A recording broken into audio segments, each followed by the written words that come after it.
पुणे की इस खौफनाक वारदात ने एक बात तो साफ कर दी है कि आज के समय में किसी के सीधे साधे और मासूम चेहरे को देखकर उसकी असली फितरत का अंदाजा नहीं लगाया जा सकता। जिस तरह से इस पूरी घटना की परतें खुली, उसने सिर्फ पूरे देश को ही नहीं बल्कि इंसानियत को भी अंदर तक झकझोर कर रख दिया। स्क्रीन पर दिखाई दे रही इस महिला के बारे में बताना वैसे तो जरूरी नहीं है, लेकिन जो लोग इसे नहीं जानते उन्हें बता दूं कि इसका नाम सिया है। इसी दिसंबर 2026 में इसकी शादी होने वाली थी, लेकिन शादी से पहले ही इसने अपने ही मंगेतर को इतनी बेरहमी से मौत के घाट उतार दिया कि जिसने भी इस घटना के बारे में सुना वह सन्न रह गया। इस मामले के बारे में आज देश का बच्चा बच्चा जानता है और हर कोई इस वारदात से सहमा हुआ है, लेकिन अभी भी बहुत कुछ ऐसा है जो ज्यादातर लोग नहीं जानते। और जब आप इस वीडियो में इस पूरी घटना की सच्चाई जानेंगे तो शायद आप भी कुछ पल के लिए सन्न रह जाएंगे। इसकी उम्र महज 20 साल है और यह एक करोड़पति परिवार से ताल्लुक रखती है, लेकिन जांच में सामने आया कि उसका एक नहीं बल्कि कई युवकों से करीबी संबंध था। और जब आपको पता चलेगा कि आखिर इसने इतनी क्रूर वारदात को अंजाम क्यों दिया, तो यकीन मानिए आपकी आत्मा तक कांप उठेगी। आप सोचने पर मजबूर हो जाएंगे कि आखिर कोई इंसान सिर्फ अपनी अय्याशी, अपने काले कारनामों और अपने धोखे को छिपाने के लिए एक हंसते खेलते इंसान को इस दुनिया से हमेशा के लिए कैसे मिटा सकता है। लेकिन उस सच्चाई तक पहुंचने से पहले इस पूरी कहानी को शुरुआत से समझना बेहद जरूरी है। पुणे के पास स्थित लोनावला का ऐतिहासिक लोहागढ़ किला, जहां लोग आमतौर पर ट्रैकिंग करने और सुकून के कुछ पल बिताने जाते हैं, लेकिन 18 जून को यही जगह एक ऐसी खौफनाक वारदात की गवाह बनी जिसने पूरे देश को सन्नाटे में डाल दिया। शुरुआत में खबर आई कि पुणे के एक बड़े रियल एस्टेट कारोबारी के 25 वर्षीय बेटे केतन अग्रवाल का पैर फिसल गया, जिसकी वजह से वह करीब 350 फीट गहरी खाई में जा गिरे और उनकी मौत हो गई। मौके पर मौजूद उनकी 20 वर्षीय मंगेतर सिया गोयल ने रोते बिलखते पुलिस को बताया कि केतन फोटो ले रहे थे और तभी अचानक उनका संतुलन बिगड़ गया।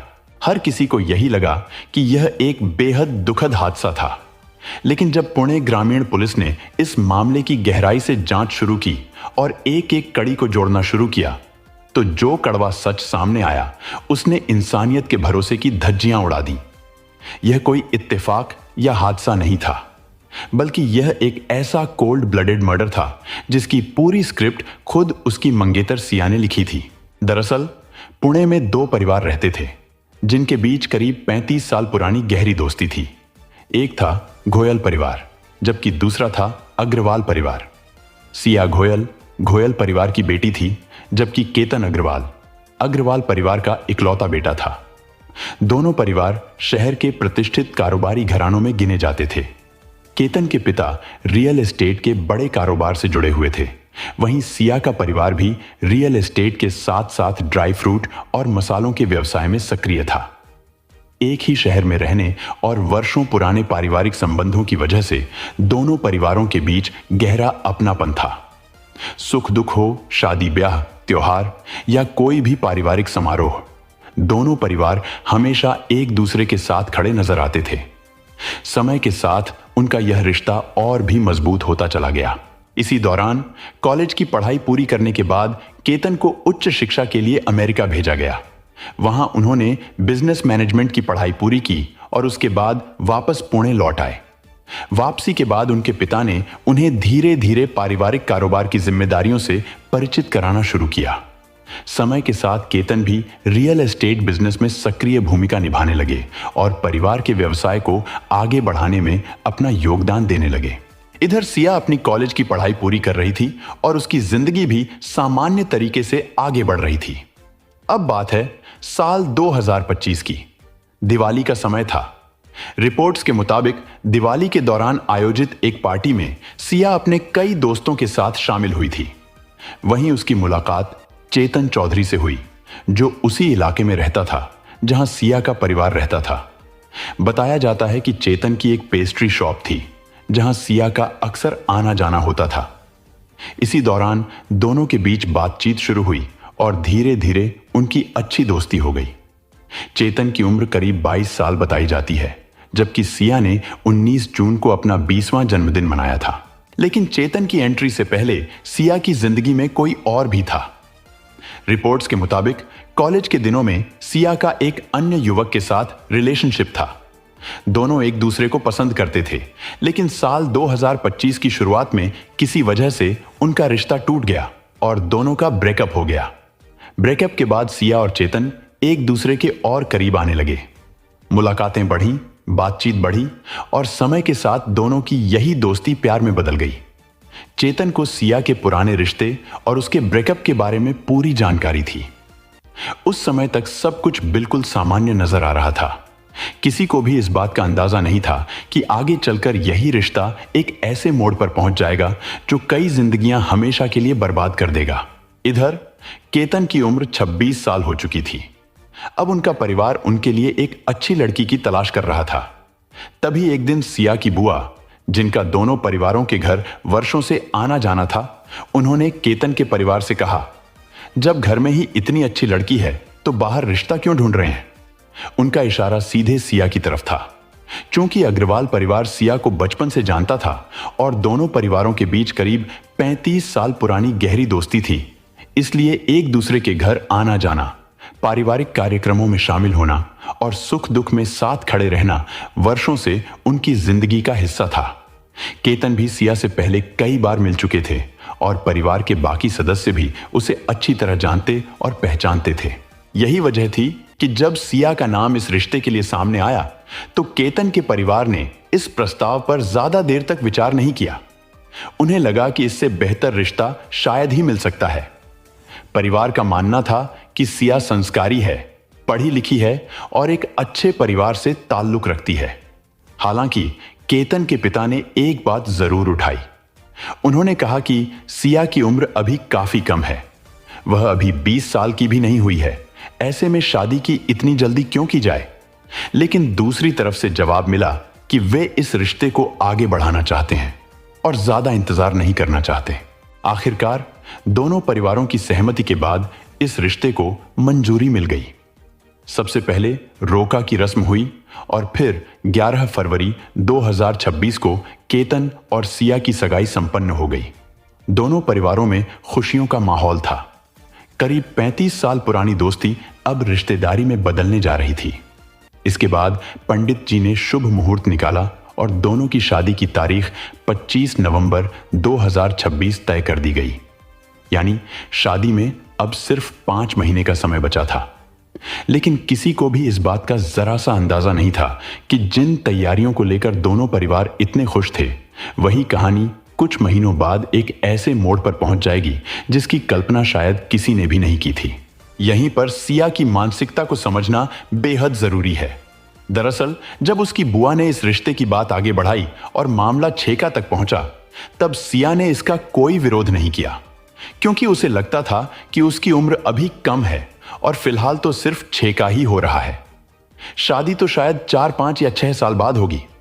तब तक उसके पास काफी समय होगा और वह किसी न किसी तरह कोई रास्ता निकाल लेगी। लेकिन हालात उसकी सोच से बिल्कुल अलग दिशा में आगे बढ़ रहे थे। रिपोर्ट्स के मुताबिक सिया के परिवार को उसके और चेतन की बढ़ती नजदीकियों की जानकारी मिल चुकी थी। दोनों का अक्सर मिलना जुलना और साथ घूमना फिरना अब परिवार की नजरों से छिपा नहीं था। ऐसे में परिवार को लगा कि अब सिया की शादी कर देनी चाहिए। और जब सामने केतन जैसा लड़का था, अच्छा परिवार, वर्षों पुरानी पहचान और मजबूत कारोबारी पृष्ठभूमि, तो उन्हें इससे बेहतर रिश्ता कोई और नजर नहीं आया। सगाई के बाद जब यह पूरी तरह साफ हो गया कि शादी इसी साल नवंबर 2026 में होने वाली है, तभी सिया के सामने सबसे बड़ी चुनौती खड़ी हो गई। लेकिन इसके बावजूद उसने परिवार के सामने अपनी बात रखने या इस रिश्ते का विरोध करने की बजाय एक दोहरी जिंदगी जीना शुरू कर दिया। एक तरफ वह केतन के साथ कार्यक्रमों में शामिल होती, परिवार के बीच बिल्कुल सामान्य व्यवहार करती और किसी को भी इस बात का एहसास नहीं होने देती कि उसके मन में क्या चल रहा है। वहीं दूसरी तरफ जैसे जैसे नवंबर का महीना करीब आता गया, वैसे वैसे उसके भीतर की इंसानियत मरती चली गई। और इसी दौरान सिया और चेतन के बीच अपने भविष्य को लेकर गंभीर बातचीत शुरू हो गई थी। लेकिन सबसे दुखद बात यह है कि अगर सिया उस समय अपने परिवार से खुलकर बात कर पाती, या फिर केतन और उसके परिवार को साफ साफ बता देती कि वह इस रिश्ते से सहमत नहीं है, तो शायद आज यह कहानी कुछ और होती। शायद वह 26 साल का नौजवान आज भी अपने परिवार के साथ होता। लेकिन ऐसा नहीं हुआ। इस पूरे मामले पर आपकी क्या राय है? क्या आपको लगता है कि समय रहते सच बोल दिया जाता तो यह दर्दनाक अंजाम टाला जा सकता था? अपनी राय हमें कमेंट करके जरूर बताइए। इधर सब कुछ सामान्य दिखाई दे रहा था। केतन के साथ सिया का रिश्ता भी ऊपर से बिल्कुल ठीक नजर आता था। वह उससे मिलती, उसे बातें करती और हर बार ऐसा व्यवहार करती मानो सब कुछ बिल्कुल सामान्य हो। इत्तेफाक से 19 जून को सिया का जन्मदिन आने वाला था और वह 20 साल की होने वाली थी।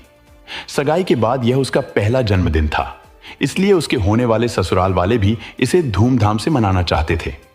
घर की होने वाली बहू होने की वजह से परिवार ने महाबलेश्वर के एक रिसोर्ट में खास तैयारियां भी कर ली थीं। लेकिन इसी बीच सिया ने मन ही मन एक ऐसा फैसला कर लिया था जिसने आगे चलकर सब कुछ बदल दिया। उसने तय कर लिया था कि अपने 20वें जन्मदिन से पहले ही केतन को हमेशा के लिए रास्ते से हटा देना है। अब इधर होता यह है कि केतन को ट्रैकिंग का बहुत शौक था। आसपास के पहाड़ी इलाकों में वह अक्सर ट्रैकिंग के लिए जाया करता था। कई बार वह दूर दराज की जगहों पर भी निकल जाता था। उसके परिवार वाले भी उसके इस शौक से अच्छी तरह वाकिफ थे। 31 मई को केतन ने सिया से कहा, चलो आज मैं तुम्हें अपनी पसंदीदा जगह पर ले चलता हूं। बातों बातों में दोनों एक दूसरे को अपने शौक के बारे में पहले ही बता चुके थे। केतन ने सिया से कहा था कि उसे पहाड़ों पर जाना और ट्रैकिंग करना बेहद पसंद है। इसी वजह से वह उसे अपनी पसंदीदा जगह दिखाना चाहता था। बेमन से ही सही, लेकिन सिया उसके साथ जाने के लिए तैयार हो गई। काश उस दिन केतन ने सिया को यह प्रस्ताव न दिया होता तो शायद आगे की कहानी कुछ और होती। खैर, 31 मई को केतन पहली बार सिया को अपनी कार से घर से करीब 52 किलोमीटर दूर स्थित लोहागढ़ किले लेकर गया। दोनों धीरे धीरे किले की ऊंचाई की ओर बढ़ रहे थे। इसी दौरान सिया के मन में कई तरह के विचार चल रहे थे कि आगे उसे क्या करना है और क्या नहीं। लेकिन जब वह किले की ऊंचाई पर पहुंची और नीचे मौजूद गहरी खाई को देखा तो उसके मन में एक बेहद खतरनाक विचार आया। उसे लगा कि अगर किसी को यहां से धक्का दिया जाए तो लोग उसे एक हादसा समझेंगे, हत्या नहीं। 31 मई को पहली बार उसके मन में यह विचार आया था। इसके बाद दोनों वापस घर लौट आए। लेकिन लौटने के बाद भी सिया सामान्य नहीं हो पाई। उसके मन में बार बार वही जगह और वही ख्याल घूमता रहा।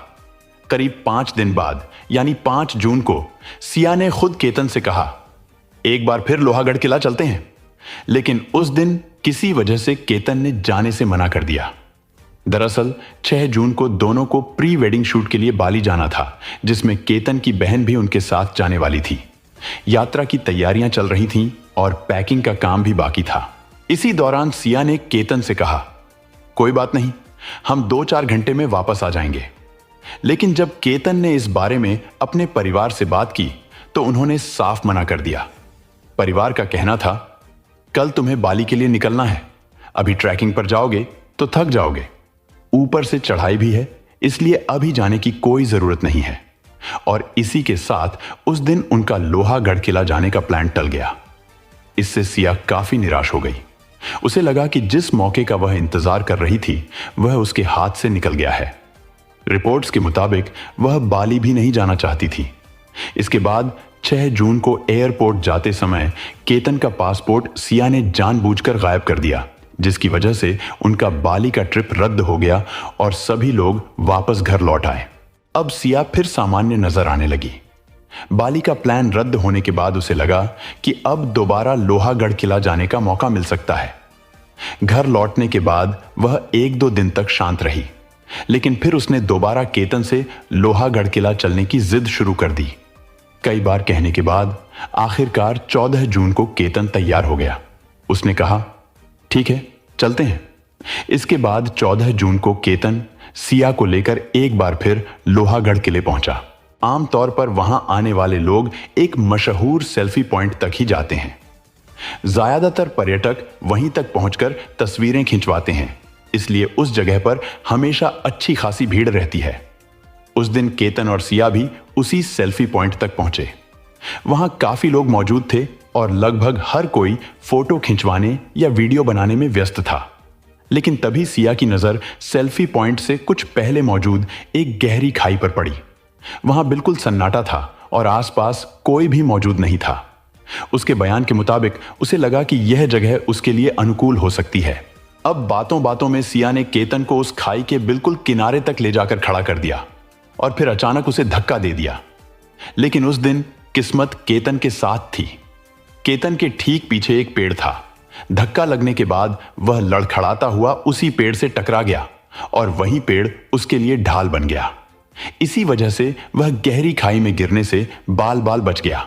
जैसे ही केतन खुद को संभाल कर वापस आगे आया, सिया घबरा गई। हालांकि उसने अपनी घबराहट छिपाते हुए तुरंत कहा, तुम्हारे पास एक सांप था। मुझे लगा कि वह तुम्हें डस लेगा, इसलिए मैंने तुम्हें बचाने के लिए धक्का दिया। मैंने तुम्हारी जान बचाई है। केतन दूर दूर तक यह सोच भी नहीं सकता था कि वह अभी अभी मौत के मुंह से लौटकर आया है। उसे जरा भी शक नहीं हुआ कि उसकी अपनी मंगेतर, जिससे कुछ ही महीनों बाद उसकी शादी होने वाली थी, उसके साथ ऐसा कर सकती है। उसने सिया की बात पर भरोसा किया और इस घटना को एक सामान्य हादसा समझकर दोनों वापस लौट आए। काश उस दिन केतन को इस घटना पर थोड़ा भी संदेह हुआ होता तो शायद आगे होने वाली सबसे बड़ी वारदात को रोका जा सकता था। खैर, पहली कोशिश नाकाम हो चुकी थी। सिया अब पहले से ज्यादा परेशान रहने लगी थी। 19 जून को उसका जन्मदिन भी करीब आ रहा था और उसे बेचैनी होने लगी थी कि अब तक वह अपने इरादे में कामयाब नहीं हो पाई थी। अब बात है 17 जून की। उसने एक बार फिर केतन को मनाना शुरू किया। उसने कहा कि बाली का प्री वेडिंग शूट तो पासपोर्ट न होने की वजह से रद्द हो चुका है। ऐसे में क्यों न उनकी पसंदीदा जगह लोहागढ़ किले पर ही प्री वेडिंग शूट किया जाए।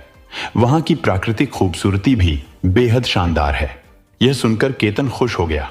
उसने कहा, हां, वहां प्री वेडिंग शूट किया जा सकता है। इसके बाद सिया ने कहा, एक बार चलकर लोकेशन भी देख लेते हैं। इस पर केतन ने जवाब दिया, अभी कैसे? 19 जून को तो हमें महाबलेश्वर जाना है। तुम्हारे जन्मदिन के लिए पूरे घर ने पहले से तैयारी कर रखी है। तब सिया ने कहा, 19 जून को तो मैं आप लोगों के साथ ही रहूंगी, लेकिन उससे पहले मेरे कुछ दोस्त भी मेरा जन्मदिन सेलिब्रेट करना चाहते हैं।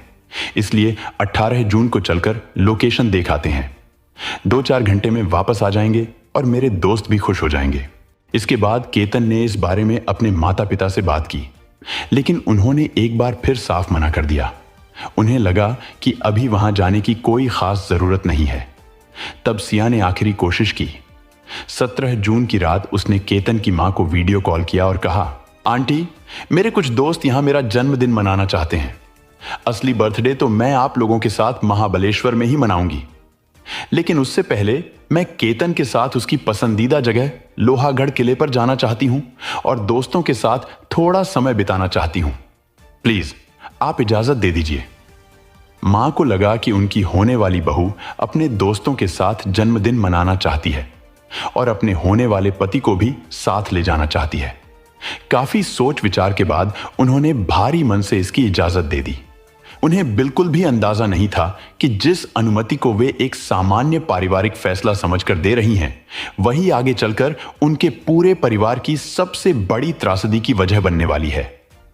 अब 18 जून की तैयारी शुरू हो चुकी थी, लेकिन इस बार सिया कोई गलती नहीं करना चाहती थी। पिछली बार पेड़ की वजह से केतन बच गया था, इसलिए इस बार वह पूरी तरह आश्वस्त होना चाहती थी।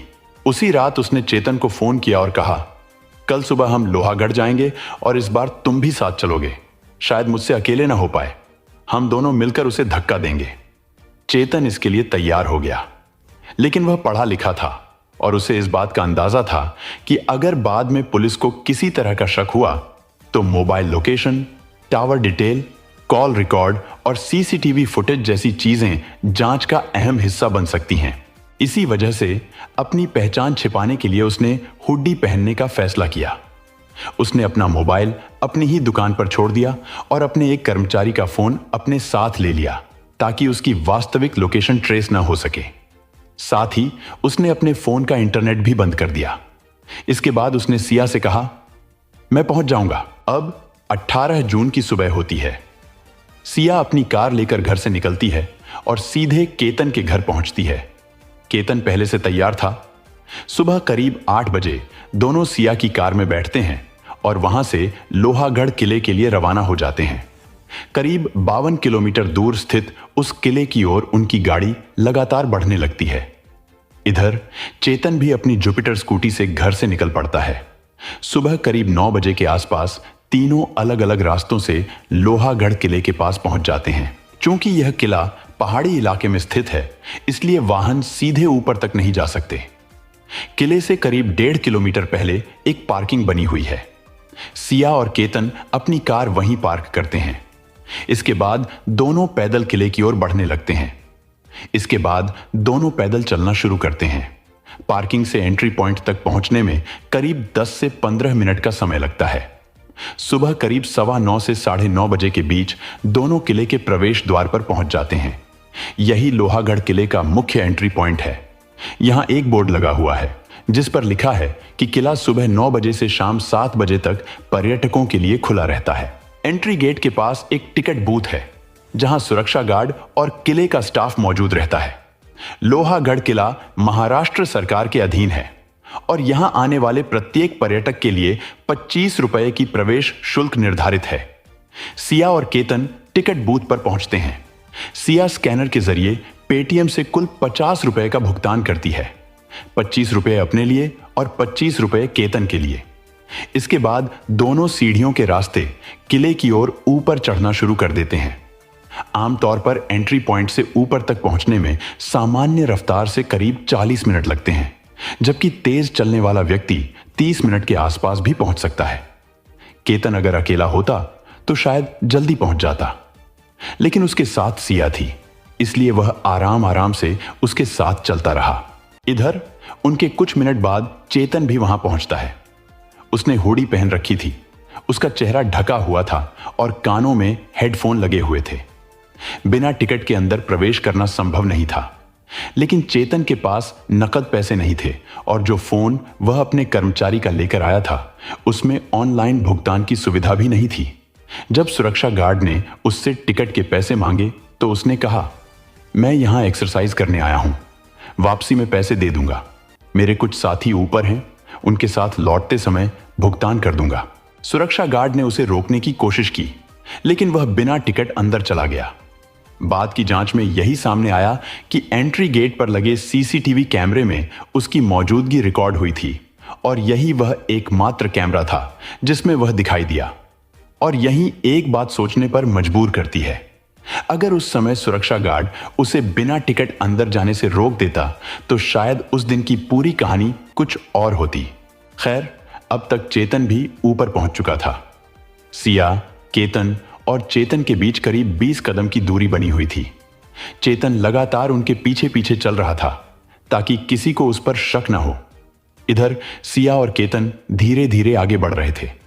रास्ते में वे कई बार रुकते भी रहे और करीब 40 मिनट की चढ़ाई के बाद किले के ऊपरी हिस्से तक पहुंच गए। अब उन्हें सेल्फी पॉइंट की तरफ जाना था। केतन यह देख रहा था कि सिया प्री वेडिंग शूट के लिए कौन कौन सी जगहें पसंद कर रही है, लेकिन रिपोर्ट्स के मुताबिक लोकेशन देखने के बहाने सिया उसे बार बार अलग अलग जगहों पर रोक रही थी, खासकर उन स्थानों पर जहां गहरी खाई थी। करीब 350 फीट की ऊंचाई पर पहुंचने के बाद सेल्फी पॉइंट से कुछ पहले उन्हें एक ऐसी जगह मिली जहां बिल्कुल सन्नाटा था। सेल्फी पॉइंट की तरफ लोगों की भीड़ थी, लेकिन यह हिस्सा पूरी तरह सुनसान था। बाकी जगहों पर पर्यटकों की सुरक्षा के लिए रेलिंग लगी हुई थी ताकि किसी तरह का हादसा न हो सके, लेकिन इस स्थान पर न कोई रेलिंग थी और न ही आसपास कोई व्यक्ति मौजूद था। सिया ने नीचे मौजूद गहरी खाई को देखा।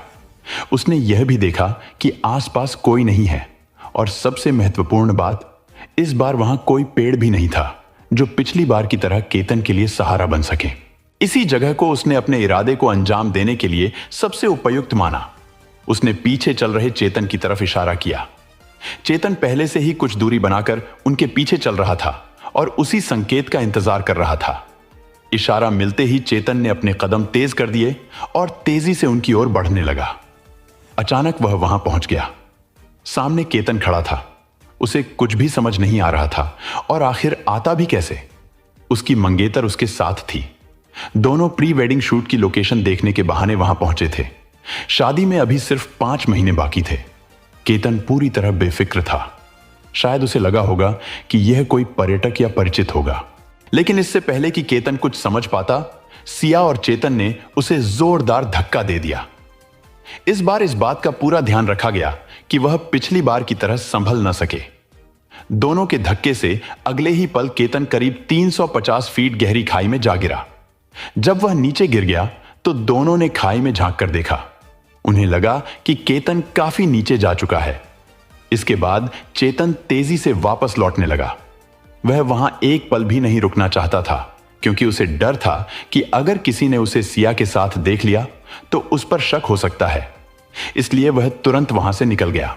अब आगे का पूरा नाटक सिया को करना था। चेतन के जाते ही सिया जोर जोर से चीखने और रोने लगी, मानो अभी अभी कोई बड़ा हादसा हुआ हो। उसकी आवाज सुनकर कुछ दूरी पर मौजूद एक सुरक्षा गार्ड वहां पहुंचा। उसने घबराकर पूछा, क्या हुआ? रोते हुए सिया ने इशारों में बताया कि उसका मंगेतर फोटो खींचते समय पैर फिसलने की वजह से गहरी खाई में गिर गया है। यह सुनते ही गार्ड घबरा गया। उसने तुरंत अपने बाकी साथियों को सूचना दी। कुछ ही देर में किले का स्टाफ और आसपास मौजूद स्थानीय लोग भी घटनास्थल पर पहुंचने लगे। इसी बीच किसी ने पुलिस को भी सूचना दे दी और पुलिस की टीम तुरंत घटनास्थल के लिए रवाना हो गई। उधर सुरक्षा गार्ड के पहुंचने के बाद सिया ने अपनी मां को फोन किया। रोते हुए उसने कहा, केतन खाई में गिर गया है। यह खबर सुनते ही उसकी मां घबरा गई। उन्होंने कहा कि वे तुरंत वहां पहुंच रही हैं। इसके बाद सिया की मां ने केतन के पिता को फोन कर इस घटना की जानकारी दी। सुबह करीब 10:45 के आसपास केतन के परिवार को पहली बार इस हादसे की सूचना मिली और यह खबर उन्हें सिया की मां के जरिए ही मिली थी। खबर मिलते ही दोनों परिवार घबराकर लोहागढ़ किले की ओर रवाना हो गए। तब तक पुलिस भी घटनास्थल पर पहुंच चुकी थी और सर्च ऑपरेशन शुरू कर दिया गया था। काफी मशक्कत के बाद केतन का शव गहरी खाई से बरामद किया गया। इसके बाद पोस्टमार्टम की प्रक्रिया पूरी हुई और फिर उनका अंतिम संस्कार कर दिया गया। उस समय हर किसी की हमदर्दी सिया के साथ थी। वह लगातार रो रही थी और लोगों को यही लग रहा था कि उसने एक दर्दनाक हादसे में अपने होने वाले पति को खो दिया है। लेकिन यहीं से पुणे ग्रामीण पुलिस की जांच ने इस पूरे मामले की दिशा बदल दी। शुरुआत में कोई प्रत्यक्ष संदेह न होने के बावजूद पुलिस ने इस घटना को केवल एक हादसा मानकर फाइल बंद नहीं की। उन्होंने घटनास्थल का बारीकी से निरीक्षण किया, वहां मौजूद सभी परिस्थितियों की जांच की और एंट्री गेट पर लगे सीसीटीवी फुटेज में दिखाई दिए एक संदिग्ध युवक की पहचान करने की कोशिश शुरू की। आखिरकार पुलिस ने चेतन और सिया को गिरफ्तार कर लिया और आगे की कानूनी कार्रवाई के लिए अदालत में पेश कर दिया। इस पूरी कहानी में सबसे डराने वाली बात यह है कि केतन आखिरी सांस तक उसी इंसान पर भरोसा करता रहा जिसने उसके भरोसे को ही उसके खिलाफ हथियार बना लिया। अगर सिया इस रिश्ते से खुश नहीं थी तो उसके पास कई रास्ते थे। वह अपने परिवार से बात कर सकती थी, केतन से सच कह सकती थी या यह रिश्ता खत्म कर सकती थी। लेकिन उसने वह रास्ता नहीं चुना। उसने ऐसा रास्ता चुना जिसकी कीमत एक बेगुनाह इंसान को अपनी जान देकर चुकानी पड़ी। यह मामला हमें सिर्फ एक अपराध की कहानी नहीं सुनाता, बल्कि यह भी सिखाता है कि किसी रिश्ते में मजबूरी, झूठ और दोहरी जिंदगी कभी भी किसी समस्या का समाधान नहीं हो सकती।